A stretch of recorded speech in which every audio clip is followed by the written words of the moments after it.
پاکستان میں جو قومیت پہ، صوبائیت پہ، لسانیت پہ سیاست ہوتی رہی ہے وہ تو عام بات رہی ہے نا۔ تعلیم اور صحت کا جو نظام ہے اس کا فقدان ہے، پھر بے روزگاری کا جو خاتمہ ہے وہ ممکن نہیں ہو سکا۔ عمران خان کی سیاست آپ کو معلوم ہے کہ ہمیشہ ایجیٹیشن کی، دھرنوں کی، جلسوں کی، جلوسوں کی اور سڑک کی سیاست رہی ہے۔ عمران خان جیل میں ہیں اور پوری جو پارٹی ہے اس کا فوکس یہ ہے کہ ان کو جیل سے رہا کیا جائے، جس کی کہ اس وقت کوئی صورتحال نظر نہیں آ رہی، چاہے وہ پختون ہیں چاہے وہ پنجابی ہیں۔ ان کو یہ ڈیمانڈ کرنی چاہیے کہ علی امین گنڈا پور کو اپنا یہ بیان واپس لینا چاہیے اور اس پہ معافی مانگنی چاہیے۔ عام لوگوں کو بھی چاہیے کہ سوشل میڈیا کا استعمال جو ہے وہ سوچ سمجھ کے کریں۔ آج ہم بات کریں گے ملک دشمنی کی سیاست۔ حال ہی میں جو علی امین گنڈا پور نے ایک بڑی دھواں دھار تقریر کی تھی اور اس میں انہوں نے بڑکیں لگائی تھیں اور اس طرح کی باتیں کی تھیں اس تناظر میں، لیکن میں تھوڑا سا آپ کو بیک گراؤنڈ اس کا بتانا چاہتی ہوں، کیونکہ پاکستان میں جو قومیت پہ، صوبائیت پہ، لسانیت پہ سیاست ہوتی رہی ہے وہ تو عام بات رہی ہے نا، اور اس کے علاوہ پھر قبیلے پہ، ذات برادری کی سیاست تو ایک عام طریقہ ہے پاکستان میں۔ اس کا مقصد یہ ہوتا ہے کہ جو بندہ اس کو ایکسپلائٹ کر رہا ہوتا ہے وہ چاہتا ہے کہ میں لوگوں کو اپنے پیچھے لگا کے قوم پہ، صوبے کے نام پہ تو میں ایک بڑا سیاسی لیڈر بن جاؤں، اور جو عام لوگ اس کے پیچھے لگ جاتے ہیں ان کا یہ خیال ہوتا ہے کہ وہ اگر ایک بڑے گروہ کی صورت میں یا ایک بڑی تعداد میں اکٹھا ووٹ دیں گے اپنا یا ایک لیڈر کے پیچھے ہوں گے تو پھر ان کا بھی سیاسی کلاؤڈ یا ان کا جو سیاسی اثر و رسوخ ہے وہ زیادہ ہوگا اور ان کے مسئلے حل ہوں گے، یا کم از کم ان کی بات جو ہے اس میں وہ سنی جائے گی۔ اور ایسا ہوتا بھی ہے، لوگوں کے چھوٹے چھوٹے جو مسئلے ہیں گلی محلوں کے، تھانے کچہری کے، وہ ایک حد تک حل ہو جاتے ہیں۔ جو لوگ زیادہ طاقتور ہوتے ہیں، جو گروہ زیادہ ہوتے ہیں طاقتور، پھر ان کو نوکریاں اور باقی جو تھوڑی بہت سہولیات ہیں وہ ان کو مل جاتی ہیں۔ لیکن اس کا جو نقصان ہوتا ہے وہ یہ ہوتا ہے کہ جو ملک میں جو بڑے اجتماعی مسائل ہیں، مطلب اس ملک میں آپ دیکھ لینا کہ جو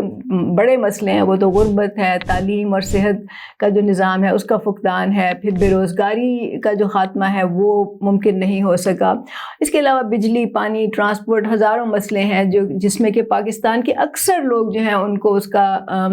سامنا کرنا پڑتا ہے اور ڈیلی لائف میں کرنا پڑتا ہے۔ ان کی جو روزمرہ زندگی ہے وہ ان کے نہ ہونے سے مشکل ہو جاتی ہے۔ لیکن وہ مسئلے اس لیے حل نہیں ہوتے کیونکہ ہر کوئی جو ہے اپنے مفادات ڈھونڈ رہا ہوتا ہے۔ تو اس سے نقصان یہ ہوتا ہے کہ ایک تو اجتماعی سوچ نہیں پیدا ہوتی اور ایک چھینا جھپٹی کا ماحول پیدا ہو جاتا ہے کہ بس مجھے مل جائے، وہ کہہ رہا ہے مجھے مل جائے۔ لیکن جو بڑے مسئلے ہیں، جو اگر آپ بڑے کینوس پہ دیکھیں تو وہ جوں کے توں رہتے ہیں۔ بہرحال اس پہ ہم پھر بات کریں گے کہ ایسا کیوں ہے، اس کے پیچھے وجوہات ہیں۔ لیکن اب جو پی ٹی آئی نے ملک دشمنی کی سیاست شروع کی ہے، اس سے تو کسی ایک گروہ کا بھی، ایک قوم کا، ایک قبیلے کا، ایک صوبے کا بھی فائدہ نہیں ہے۔ عمران خان کی سیاست آپ کو معلوم ہے کہ ہمیشہ ایجیٹیشن کی، دھرنوں کی، جلسوں کی، جلوسوں کی اور سڑک کی سیاست رہی ہے، اور انہوں نے مشتعل کرنے کے لیے لوگوں کو اس طرح کے بیانات بھی دیے ہیں، انہوں نے بھی ایسے ایسے وعدے کیے ہیں، ایسے ایسے بیانیے بنائے ہیں جس سے کہ وہ جارحانہ ان کا رویہ نظر آتا ہے۔ اور جو 9 مئی کا واقعہ ہوا اس میں تو آپ کو معلوم ہے کہ کیا اس پہ الزامات ہیں۔ بہرحال اس میں پی ٹی آئی کو صرف فائدہ یہ ہوتا ہے کہ وہ ہیڈ لائنز میں رہتی ہے، مطلب ان کا نام، پی ٹی آئی کا نام اور عمران خان کا نام جو ہے وہ خبروں کی زینت بنا رہتا ہے اور اسی پہ بات ہوتی ہے۔ اور پرابلم یہ ہے، اور جو المیہ یہ ہے وہ یہ ہے کہ عام لوگ بھی جو ہیں وہ بھی اس طرح کی سیاست کو پسند کرتے ہیں، مطلب وہ بڑک بازی کی سیاست کو، دھمکیاں دینے کی سیاست کو، بد زبانی کی، لڑائی جھگڑے کی، نفرت انگیزی کی سیاست کو وہ زیادہ شوق سے دیکھتے ہیں، سنتے ہیں۔ پچھلے چند سال میں جو شروع ہوئی ہے وہ سوشل میڈیا پہ لوگوں کے پیسے کمانے کا جو ایک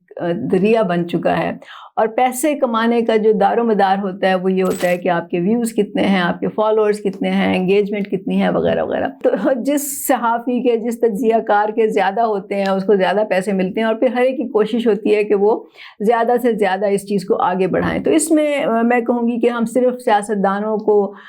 مورد الزام نہیں ٹھہرا سکتے، اس میں صحافی بھی شامل ہیں، اور اس میں عام لوگ جو ہے میرا خیال ہے وہ سب سے زیادہ ان کی ذمہ داری بنتی ہے، کیونکہ اصل میں تو وہی ڈرائیو کر رہے ہیں نا، اصل میں جو ویوز ہیں تو وہ تو انہی کی وجہ سے آ رہے ہیں۔ تو اگر عام لوگ اس طرح کی چیزیں دیکھنا بند کر دیں، ان کو پذیرائی دینا بند کر دیں تو یہ سلسلہ ختم ہو جائے گا۔ لیکن اس کے لیے آپ کو سیاسی شعور چاہیے، تھوڑی سمجھ بوجھ چاہیے اور سنجیدہ قسم کی سوچ چاہیے۔ لیکن پی ٹی آئی کی جیسے میں نے کہا اس کی تو سیاست ہی نعرے بازی کی رہی ہے اور بڑک بازی کی رہی ہے. لیکن اب کیونکہ عمران خان جیل میں ہیں اور پوری جو پارٹی ہے اس کا فوکس یہ ہے کہ ان کو جیل سے رہا کیا جائے، جس کی کہ اس وقت کوئی صورتحال نظر نہیں آ رہی، تو اب اس بڑک بازی میں جو ہے وہ اضافہ ہوتا جا رہا ہے، تندی اور تیزی آتی جا رہی ہے. اور یہ جو ابھی حالیہ بیان تھا علی امین گنڈا پور کا، یہ میرا خیال ہے کہ اسی کا ایک ایکسپریشن تھا. لیکن پرابلم یہ ہے کہ آپ ایک حد سے جب بڑھ جاتے ہیں تو پھر مجھے نہیں پتا پی ٹی آئی کو اس میں کتنا فائدہ ہوگا، کیونکہ ہمیں نہیں لگتا کہ عمران خان تو اس وقت جیل سے باہر آئیں گے چاہے پی ٹی آئی جو مرضی کر لے، لیکن اس کا نقصان کتنا ہوگا اصل میں یہ بات ہے.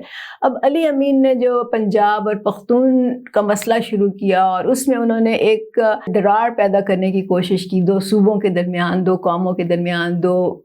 ڈفرینٹ زبان بولنے والوں کے جو دونوں طرف سے پاکستانی ہیں، لیکن انہوں نے اس طرح کا تاثر دیا جیسے کہ وہ دو صوبوں کی بات نہیں کر رہے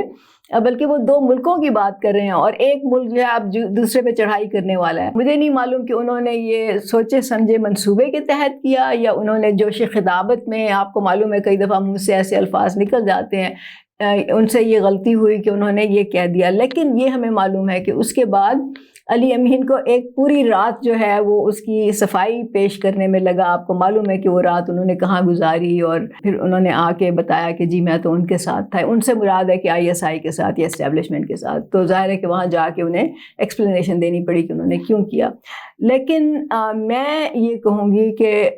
صفائی دراصل ان کو پاکستان کے لوگوں کو دینی چاہیے، نہ صرف کہ صفائی دینی چاہیے، میرا خیال ہے کہ لوگوں کو مطالبہ کرنا چاہیے کہ علی امین گنڈا پور کو اس پہ لوگوں سے معافی مانگنی چاہیے. یہ جو بیان تھا یہ اتنا خطرناک تھا، اتنا زہریلا تھا، اتنا کہتے ہیں نا ساری حدیں پار کر چکا ہے کہ اس کو صرف نظر انداز نہیں کیا جا سکتا، اور یہ نہیں تاثر دیا جا سکتا کہ جس کی مرضی ہو وہ کھڑے ہو کے اس طرح کی باتیں کرنا شروع ہو جائے، جس کی مرضی ہو وہ نفرت اور ایک دوسرے کے خلاف جو ہے وہ اس طرح کی سیاست چمکانا شروع کر دے. اور عام لوگوں کو بھی یہ ڈیمانڈ کرنی چاہیے کہ علی، چاہے وہ پختون ہیں چاہے وہ پنجابی ہیں، ان کو یہ ڈیمانڈ کرنی چاہیے کہ علی امین گنڈا پور کو اپنا یہ بیان واپس لینا چاہیے اور اس پہ معافی مانگنی چاہیے. پرابلم یہ ہے کہ اس وقت سوشل میڈیا کے جو پلیٹ فارمز ہیں اس پہ کسی کو کچھ پتہ نہیں چلتا کہ اس کے پیچھے کون ہے، یہ جو بات کر رہا ہے اس کی آئیڈینٹی کیا ہے. تو اگر علی امین گنڈا پور کی طرح کے لوگوں کو کھلی چھٹی دے دی گئی کہ وہ اس طرح کی باتیں کریں تو اس سے جو پاکستان کے دشمن ہیں وہ زیادہ فائدہ اٹھاتے ہیں. مطلب ابھی بھی آپ دیکھ لیں، مجھے نہیں معلوم کہ وہ ٹویٹس کون کرتا ہے، وہ فیس بک کون چلاتا ہے جس پہ اس ایشو کو ہوا دی جا رہی ہے اور اس ایشو پہ لوگوں کو آپس میں لڑوایا جا رہا ہے. تو یہ کسی کے بھی حق میں نہیں ہے، مطلب کسی پاکستانی کے حق میں نہیں ہے. یہ شاید علی امین گنڈا پور کو اس کا وقتی فائدہ ہوا، مجھے نہیں پتا کہ کتنا فائدہ ہوا ہے، لیکن یہ عام لوگوں کے سوچنے کی بات ہے. بیکاز یہ جو بڑے بڑے لوگ ہیں یہ تو جو مرضی کر لیں، جو بیانات دے دیں، پھر یہ آپس میں وہ کہتے ہیں نا شیر و شکر ہو جائیں گے. لیکن جو دراڑ پڑے گی وہ عام لوگوں کے درمیان پڑے گی، نقصان عام لوگوں کا ہوگا. عام لوگوں کو بھی چاہیے کہ سوشل میڈیا کا استعمال جو ہے وہ سوچ سمجھ کے کریں. لیکن میں پھر سے پی ٹی آئی کی طرف آتی ہوں. میں نے کہا کہ یہ ایک ملک دشمنی کی سیاست ہے جو علی امین گنڈا پور نے ایک حد تک پہنچا دی ہے، لیکن یہ کوئی نئی بات نہیں ہے. جب سے عمران خان کو حکومت سے نکالا گیا ہے اور خاص طور سے جب سے وہ جیل میں بند ہیں، تب سے پی ٹی آئی نے بہت سی ایسے کام کیے ہیں، بہت سی ایسی انیشیٹوز لیے ہیں جس سے کہ لگتا ہے کہ ان کو پاکستان کی فکر نہیں ہے، ان کو عمران خان کی اور پی ٹی آئی کی زیادہ فکر ہے. اور وہ چاہے پاکستان کا کچھ ہو جائے وہ ہر حد تک جانے کے لیے تیار ہیں عمران خان کے لیے. اور میرا خیال ہے کہ یہ ایک بہت ہی قابل مذمت بات ہے. تو اس کا جو ثبوت ہے وہ یہ ہے کہ ابھی آپ نے کچھ عرصہ پہلے دیکھا تھا کہ آئی ایم ایف کو خط لکھا گیا تھا، اور اس سے پہلے بھی ان کے اپنے دور حکومت میں بھی انہوں نے، یا جب ان کی حکومت گری اس کے بعد جو پی ڈی ایم کی حکومت آئی، انہوں نے یہ کوشش کی پوری کہ آئی ایم ایف جو ہے اس سے پاکستان کو پیسے نہ ملیں یا پاکستان کو معاشی جو ہے اس کا بحران ہے وہ زیادہ گہرا ہو جائے. ان کو معلوم تھا، مطلب وزیر اعظم رہ چکے ہیں عمران خان، ان کو معلوم ہے کہ پاکستان کی جو معیشت ہے وہ کتنے آپ سمجھ لیں کہ ہینگنگ بائی دا تھریڈ جو کہتے ہیں نا کہ بہت ہی خطرناک صورتحال ہے. لیکن پھر بھی انہوں نے یہ سارا کچھ کیا، اور ان کو معلوم تھا کہ اگر معیشت خراب ہوگی تو اس کا جو نقصان ہے وہ عام لوگوں کو زیادہ ہوگا. اسی طرح پھر انہوں نے وہ حالانکہ حقیقی آزادی کی بات کرتے ہیں، وہ دوسری پارٹیوں کو مورد الزام ٹھہراتے ہیں کہ جی یہ تو امریکہ کے غلام ہے، برطانیہ کا، پتہ نہیں کس کس کا غلام ہے. لیکن انہوں نے خود جو ان کے غیر ملکی سپورٹرز ہیں، جو بیرون ملک پاکستانی سپورٹرز ہیں، ان کے ذریعے انہوں نے امریکہ میں جو کانگریس کے ممبرز ہیں، برطانیہ میں جو پارلیمنٹ کے ممبرز ہیں، ان سے ان کو اپروچ کیا، انہوں نے ان کی منت سماجت کی، وہاں سے انہوں نے بیانات دلوائے، وہاں سے انہوں نے ریزولوشن پاس کروائے. اور بیسیکلی اس کا مقصد کیا تھا؟ اس کا مقصد یہ تھا کہ ان طاقتوں کو دعوت دی جائے کہ وہ پاکستان کے اندرونی معاملات میں دخل اندازی کریں. تو یہ کیا ملک دشمنی کے زمرے میں نہیں آتا؟ مطلب عمران خان میں اگر غیرت ہوتی تو وہ یہ کیوں کرتے؟ مطلب اگر وہ واقعی سمجھتے ہیں کہ حقیقی آزادی چاہیے اور وہ جو ہے ان ملکوں کے تابع نہیں رہیں گے تو پھر اب کیوں ان کی منت سماجت کریں؟ تو یہ پی ٹی آئی کا، عمران خان کا یہ ایک وتیرہ رہا ہے کہ وہ ایک تو دوغلا پن ہے ان میں، اور دوسرا یہ کہ وہ جو ایک منہ سے ایک بات کرتے ہیں دوسری طرف سے دوسری بات کرتے ہیں. بہرحال یہ ملک دشمنی کے زمرے میں آتی ہیں یہ باتیں. اگر اب عمران خان کی پوری ہم سیاسی زندگی کا تجزیہ کریں، ہم دیکھیں کہ شروع سے اب تک انہوں نے کیا کیا ہے، کیسے کیا ہے، کس طرح سے انہوں نے اپنا جو مفاد ہے اس کو سامنے رکھا ہے، تو ہمیں پتہ چل جائے گا کہ ان کی پوری سیاست کا محور جو تھا وہ ان کی اپنی ذات تھی. وہ چاہتے تھے کہ میں کچھ بن جاؤں، میرے ہاتھ میں طاقت آ جائے، کیونکہ ان کا خیال تھا کہ میں یہ سارا کچھ کر سکتا ہوں. تو ظاہر ہے کہ اس سے کیونکہ لوگ پرانی پارٹیوں سے نا امید تھے اور 77 سال کی وہ مشکلات جھیل چکے تھے، تو عمران خان کی باتیں جو تھیں وہ تھوڑی سی اٹریکٹیو لگتی تھیں ان کو. لیکن اس وقت حال یہ ہے کہ لوگوں کو یہ سمجھنے کی ضرورت ہے، چاہے وہ نا امید ہیں، چاہے وہ مایوس ہیں، چاہے ان کو غصہ ہے، اور وہ چاہے بڑی جو پارٹیاں ہیں یا جو روایتی پارٹیاں ہیں ان کو ووٹ نہیں دینا چاہتے، اور یہ بالکل انڈرسٹینڈیبل ہے یہ بات. لیکن بات یہ ہے کہ کیا عمران خان کو ووٹ دے کے، کیا عمران خان کو سپورٹ کر کے ان کے مسئلے حل ہو جائیں گے؟ کیا وہ خوشحال ہو جائیں گے؟ کیا پاکستان ترقی کے راستے پر گامزن ہو جائے گا؟ تو ایسا کچھ نہیں ہے. مجھے تو یہ لگتا ہے کہ یہی بات ہوگی کہ آپ آسمان سے گرا کھجور میں اٹکا. مطلب وہ پارٹیاں جو ہیں انہوں نے بھی کچھ نہیں دیا، اور جو عمران خان ہے یہ بھی نہیں ہے. مطلب آپ نے تو دیکھ لیا 3 سال انہوں نے حکومت بھی کی ہے، اور ان کا جو پورا سیاسی سفر ہے تو کچھ نہیں دیں گے یہ. اصل میں بات یہ ہے کہ جو ابھی میں نے پہلے بات کی تھی کہ لوگ گروہوں میں تقسیم اس لیے ہوتے ہیں کہ ان کو اپنے چھوٹے سے گروہ کا مفاد چاہیے ہوتا ہے یا وہ اس پہ فوکس کرتے ہیں. لیکن اگر اسی مائنڈ سیٹ کو آپ ایکسپینڈ کریں، آپ یہ دیکھیں کہ ہم نے ان چھوٹے چھوٹے مسئلوں کے بجائے ہم سے مراد جو عام لوگ ہیں، ہم نے اپنے بڑے مسائل کے لیے متحد ہونا ہے، ہم نے بڑے مسائل کے لیے منظم ہونا ہے. تو پھر آپ جو ہے آپ کا طریقہ کار، آپ کا لائے عمل ڈیفرنٹ ہوگا. آپ متحد ہوں گے، منظم ہوں گے، بڑے لیول پہ ہوں گے، آپ ایک بڑی تعداد میں ایک پلیٹ فارم پہ ہوں گے. اور برابری پارٹی پاکستان کا جو پلیٹ فارم ہے وہ اسی لیے ہے، بنایا ہی اسی لیے گیا تھا کیونکہ ہمیں معلوم تھا کہ جو باقی پارٹیاں ہیں یہ کچھ نہیں دیں گی آپ کو. تو اس وقت نا امیدی کے بجائے، مایوسی کے بجائے، یا ایک آپ سمجھ لیں سراب کے پیچھے بھاگنے کے بجائے جو کہ عمران خان دکھاتے ہیں آپ کو، یا ایک لال بتی کے پیچھے بھاگنے کے بجائے آپ حقیقت پسندی سے کام لیں اور آپ سمجھیں اور جانیں کہ ان سے آپ کو کچھ نہیں ملے گا. وہ چاہے پیپلز پارٹی ہے، چاہے پی ٹی آئی ہے، چاہے نون لیگ ہے. تو آپ خود جو ہیں وہ اپنے لیے راستے بنائیں.